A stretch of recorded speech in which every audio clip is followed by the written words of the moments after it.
नमस्कार, राधे राधे, जय हिंद।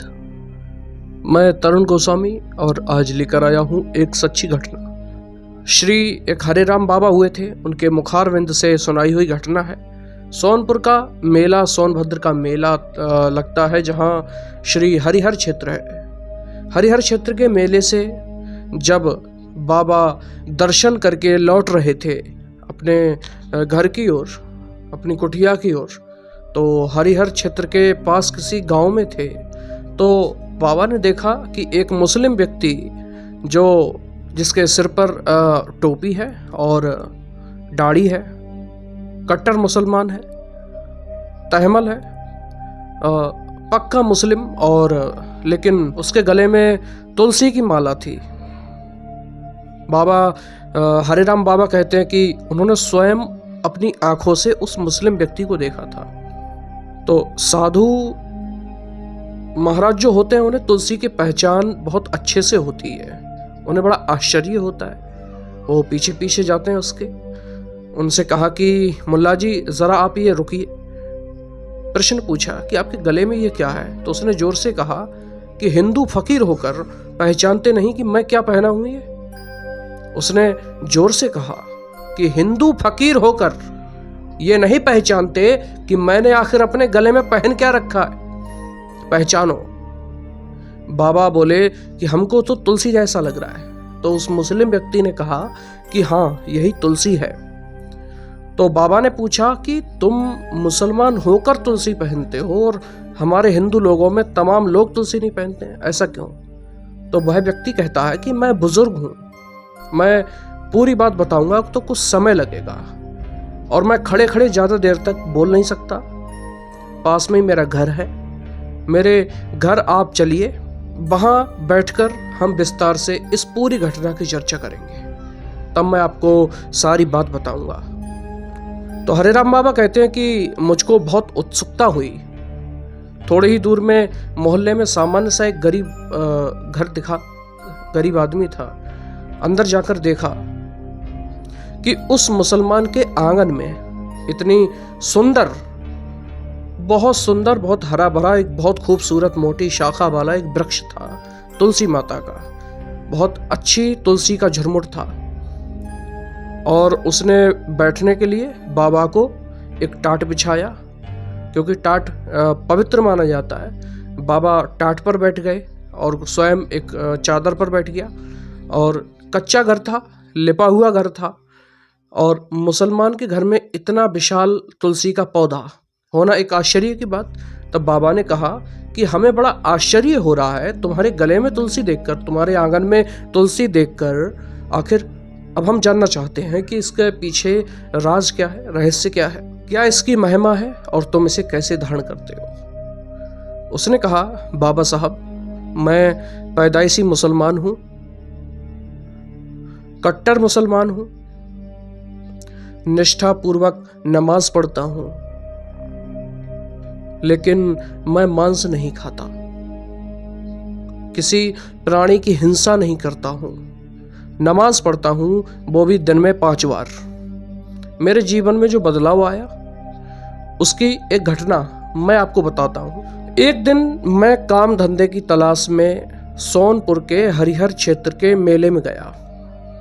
वहां कुछ मेहनत मजदूरी करता रहा, कुछ पैसे कमाए मैंने, और पैसे कमाकर जब मैं वहाँ से चला तो मुझे कुछ कमज़ोरी लगी, मेरी तबीयत ख़राब हुई, कुछ बुखार आ गया, जोर का बुखार आने से मैं एक पेड़ के नीचे, एक मेड़ के सहारे, बुखार के कारण, वहीं कमज़ोरी के कारण बैठ गया, वहाँ से आगे नहीं बढ़ पाया। तब हमें 3 भयानक आकृतियाँ दिखाई पड़ी, 3 महाभयानक आकृतियां। उन भयानक आकृतियों को देखकर मेरे होश उड़ गए। मैं डर गया, मैं घबरा गया। मैंने कहा कि तुम कौन हो आखिर? तो उन्होंने कहा कि हम यमदूत हैं। उन आकृतियों ने कहा कि हम यमदूत हैं। मुसलमान ने पूछा, आखिर तुम आए किस लिए हो? तो उन यमदूतों ने कहा कि जो व्यक्ति बैलगाड़ी लेकर जा रहा है सामने, उस गाड़ीवान को हम लेने आए हैं, उसका समय पूरा हो चुका है, तो मैंने कहा कि वो तो ठीक ठाक है। तो कहा कि अभी उसके बैल बिगड़ेंगे, अलग होंगे, वो बैल को गाड़ी में फिर से लगाने का प्रयास करेगा, उसी में बैल बिगड़कर उसके पेट को फाड़ देगा और मैं इसको ले जाऊंगा। पापी मनुष्य है, मैं इसको नरक ले जाऊंगा।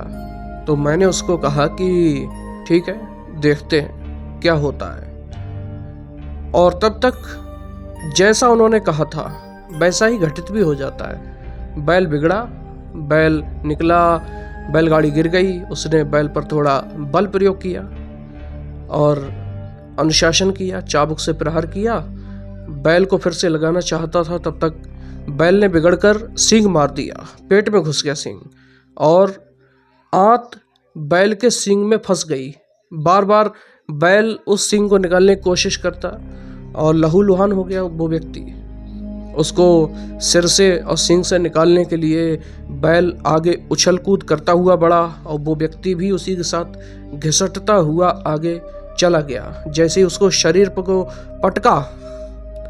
पटकते ही बैल तो भाग गया, वो व्यक्ति जैसे ही गिरा, ये व्यक्ति अपनी आंखों के सामने घटना देख रहा है कि जैसे ही वो व्यक्ति गिरा, वो जो 3 व्यक्ति भयानक आकृति वाले यमदूत खड़े थे वो एकदम से उदास और निराश हो गए। रीजन बिहाइंड दैट, बोले अब ये हमारे किसी काम का नहीं है, हम निराश होकर जा रहे हैं। तो हमने पूछा कि आखिर आप क्यों काम का नहीं है, आप जा क्यों रहे हैं? तब उन्होंने ये कहा कि इस बैल ने इसको उठाकर जहां पटका है इसके शरीर को, वहां एक पुराना तुलसी का पौधा था, सूखी तुलसी की लकड़ी पड़ी थी, तुलसी काष्ठ पर ये गिर गया, इसलिए अब ये नरक नहीं जाएगा, ये उत्तम लोक में जाएगा। तुलसी का स्पर्श हो गया। फिर बोले हमने उनसे पूछा कि आप जा तो रहे हैं, जाते जाते आप हमको ये बता दीजिए कि किस किस व्यक्ति को नरक जाना पड़ता है और किसको नरक नहीं जाना पड़ता है।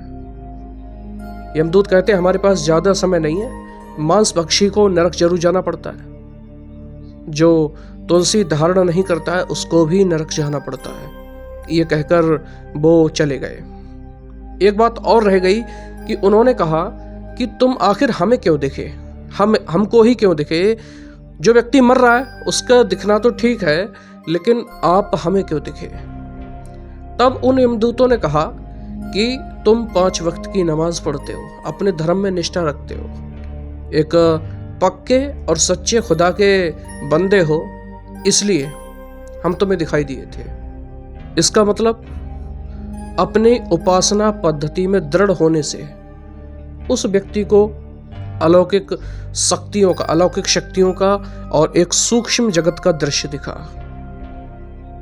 जो एक सामान्य मनुष्य के लिए दिखना असंभव है। उसके बाद उस व्यक्ति ने प्रतिज्ञा की कि मैं कभी मांस नहीं खाऊंगा, मैं पक्का मुसलमान हूँ। मैंने अपने घर में मांस बना कर दिया, घर में तुलसी लगा ली और सभी बच्चों को, बीवी को, सबको बुलाता हूँ और आपको प्रणाम करवाता हूँ। सबके गले में तुलसी थी। बाबा कहते हैं कि सबके गले में तुलसी थी, पूरे घर के गले में तुलसी।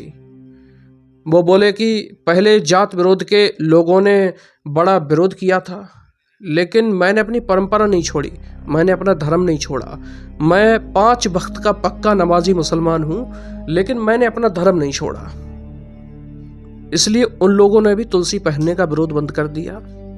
ये घटना जो है श्री हरे राम बाबा के मुख से निकली हुई घटना है, तो इसमें कोई भी त्रुटि अथवा अविश्वास गुंजाइश नहीं है। तो ये घटना साक्षात हरे राम बाबा जो भगवान श्री के भगवत पार्षद है, भक्तमाल भाष्यकार श्री मलुख पीठाधीश्वर श्री राजेंद्र दासी महाराज है।